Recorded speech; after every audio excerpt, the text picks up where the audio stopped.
Yeah, hello again. I mean, another video post from me. I just love the SEO that comes out of this. So it's your old friend in SEO, Andy van der Hugenbach. And let me just tell you, I'm so glad to be home at last, here back in Bloemfontein. The 3 weeks I just spent in Australia were pretty tough, I must say. I mean, I liked Melbourne. I loved it. And I've got a few legacies of Sydney. I'm wearing the upturned collar now, which, was a sort of interesting idea. Came out of the nightclub scene in Sydney and Oxford Street.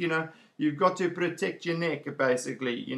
So this is the new look for me for a little while, at least until I settle back into the life here in Bloemfontein. Look, I'm grateful to be able to fly back here, come into Bloemfontein Airport, and just settle back. I call it home, and I know people criticize me. I've seen some other posts online, and they're talking about how I'm not from Bloemfontein. And they're saying, hang on, he was born in Springs. I was born in Springs, I admit it. I'm ashamed of it, but that's the fact. And the main thing is, I came here though at a time when I studied at the Central University of Technology to learn SEO here in Bloemfontein. And I'm very proud of what we have in this beautiful city. We have the judicial system. We're still making the decisions. Not just the old South Africa, but we're making them for the new South Africa now. And, I mean, we've got some other fantastic things that have come out of Bloemfontein that people should not forget. Alan Donald, the fastest fast bowler that South Africa ever produced. I mean, we admire Ntini. We are grateful to Dale Steyn. We even love the new kids who are coming through. Wayne Parnell and all that sort of stuff. They're fantastic players. Don't get me wrong. But Alan Donald was the fastest. Who else? Hansie Cronje was Bloemfontein born and bred. And look at him. He was a shining example of what it means to grow up playing ethical, moralistic cricket in apartheid South Africa. We know that. I mean, let's go a little bit further here. Back into the history. Who else was from Bloemfontein? J.R.R. Tolkien was born in Bloemfontein. A lot of people don't know that. Of course, he ended up going to the UK after 3 years.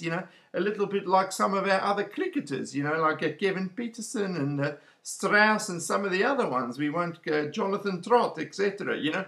I mean, okay, we're not too happy about that.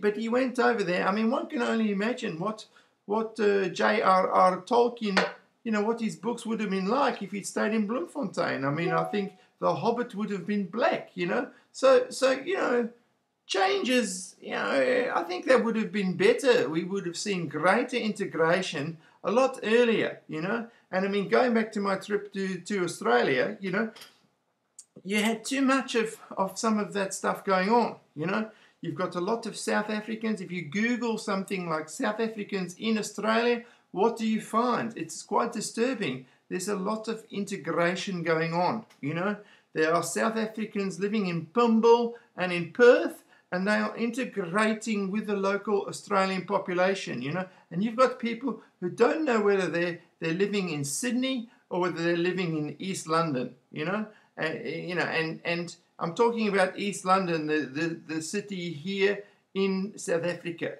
So it's a confusing time for me, but I'm going back there. I've got more SEO to do. There's a lot that needs to be done, and we're going to make some significant shifts in the coming months, and it's going to be great. I can tell you that now. Great. Fantastic. RSA for SEO. It's coming to you via me. I'm the best in South Africa. I can tell you that now when it comes to SEO. It's search engine optimization for those who don't know what I'm talking about. Okay, I'll talk to you later. All right? We might not always agree on things, race relations and and all that sort of stuff. But you know, sis say we're going to get through these problems and create a new vision. Okay,